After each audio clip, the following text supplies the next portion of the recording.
वर्ण विन्यास यानी कि अरेंजमेंट ऑफ लेटर्स। बच्चों देखो, नीचे दिए गए चित्रों को देखो ध्यान से और इनके नाम बोलो, जैसे घोड़ा, सेब, माला, रेलगाड़ी। आपने देखा और अनुभव किया होगा कि जब हम घोड़ा, सेब, रेलगाड़ी और माला बोलते हैं तब कुछ ध्वनियां निकलती है। जैसे घोड़ा बोलते समय घ, ओ प्लस ड़ प्लस आ ध्वनियां निकलती है।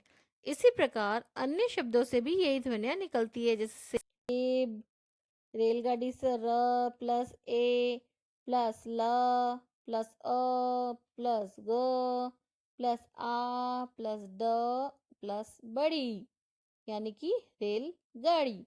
अब है माला, म प्लस आ मा प्लस ल प्लस आ ला। तो बच्चों, जिन जिन शब्दों के नीचे जो हलंत लगता है उससे वो वर्ण आधा हो जाता है। इस तरह से वर्णों के मेल से शब्द बनते हैं। तो इसकी परिभाषा देखिए, ये जो ध्वनियां है ये हिंदी भाषा में यही वर्ण या अक्षर कहलाती है। वर्ण यानी कि लेटर। वर्ण भाषा की सबसे छोटी इकाई होती है, यानी कि वह सबसे छोटा होता है। इसके और खंड नहीं किए जा सकते हैं, यानी कि इसके टुकड़े नहीं किए जा सकते हैं। ये सबसे छोटा होता है। वर्ण को अक्षर भी कहा जाता है। अब है वर्णमाला यानी कि अल्फाबेट। जब वर्ण एक निश्चित क्रम से लिखे जाते हैं तो उसे हम वर्णमाला कहते हैं। वर्णमाला में स्वर और व्यंजन दोनों सम्मिलित होते हैं। अब देखो वर्णों के प्रकार यानी कि काइंड्स ऑफ लेटर। हिंदी भाषा में वर्ण दो प्रकार के होते हैं। पहला है स्वर यानी कि वॉवल, सेकंड है व्यंजन यानी कंसोनेंट। आइए इनके बारे में हम विस्तार से जानकारी करें। पहला होता है स्वर। ये स्वतंत्र ध्वनि है, इनके उच्चारण में किसी अन्य वर्ण की सहायता होती। और हिंदी में 11 स्वर होते हैं। और अंग और अह जो लास्ट के होते हैं ना, वो भी वर्ण में ही आते हैं, लेकिन इनकी गिनती स्वरों के साथ ही की जाती है, परंतु इनका स्थान स्वर के बाद और व्यंजन से पहले होता है।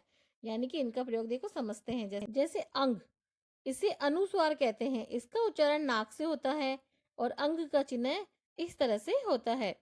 उदाहरण जैसे हंस, कंस, कंगन, चिंकारा आदि। अब है अह। अह यानी कि इन्हें विसर्ग भी कहते हैं। इसका प्रयोग व्यंजन के बाद किया जाता है। इसका उच्चारण प्राय ह की तरह होता है। अह का चिन्ह दो बिंदी होती है जो साइड में लगती है, जैसे देखो प्रातः, अतः, स्वतः आदि। विसर्ग का प्रयोग केवल तत्सम संस्कृत से आए शब्दों में ही होता है। तत्सम शब्द वह होते हैं जो संस्कृत से हिंदी में आते हैं। अब है अंग। अंग यानी इसे अनुनासिक भी कहते हैं। इसका उच्चारण नाक और गले दोनों से होता है। अंग का चिन्ह जैसे चंद्र बिंदु लगाते हैं वैसे होता है। उदाहरण जैसे चांद, पांच, आंख, कांटा आदि। अब है ओ। अंग्रेजी प्रभाव के कारण ओ की गिनती अब स्वरों में की जाने लगी है। ये आ और औ के बीच की ध्वनि होती है। ओ का प्रयोग केवल अंग्रेजी से हिंदी में आए शब्दों में ही होता है, जैसे डॉक्टर, बॉल, ऑफिस, कॉल आदि। अब है स्वर की मात्राएं यानी साइन ऑफ वॉवल। प्रत्येक स्वर की अपनी मात्रा होती है। इन मात्राओं के लिए कुछ विशेष चिन्ह होते हैं। स्वरों की मात्राएं देखिए इस प्रकार है, जैसे लगती है ना सबकी आ की, छोटी की, बड़ी की, छोटे ऊ की, बड़े ऊ की। इस तरह से सभी की मात्राएं होती है, जिस तरह से आपको इस पेपर में दिखाई दे रहा है ना, सभी को ये पता है। इसी प्रकार री से ऋषि, ए से एड़ी, ऐ से ऐनक, ओ से ओखली और ओ से ओखली, औ से औरत की मात्राएं भी इसी प्रकार होती है। अब है अ। स्वर की कोई मात्रा नहीं होती है। जो अ है बच्चों, उसकी कभी भी कोई मात्रा नहीं होती है। इन स्वर को प्रयोग मूल रूप में भी किया जा सकता है। देखिए जैसे अ से अब, अचल, अमरूद, आ से आम, आखेट, आजकल, ई से इस, इमली, इनकी। इस तरह से ये वर्ड सारे मूल रूप में हो जाते हैं स्वरों से। अब है सारे जैसे री से ऋषि के ऋषि, एडी, ऋषभ, एक, ए से ऐनक, ओ से ओखली, औ से औरत। अब है व्यंजन। व्यंजन स्वतंत्र नहीं होते हैं। इनके उच्चारण में स्वरों की सहायता लेनी पड़ती है। सभी व्यंजनों में अ स्वर मिला होता है और हिंदी में 35 व्यंजन होते हैं। ड, ढ, ड, ढ के विकसित रूप है।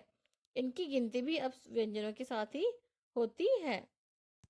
संयुक्त व्यंजन यानी कि जॉइंट कंसोनेंट। श, त्र, ज्ञ और श्र ये 4 संयुक्त व्यंजन होते हैं।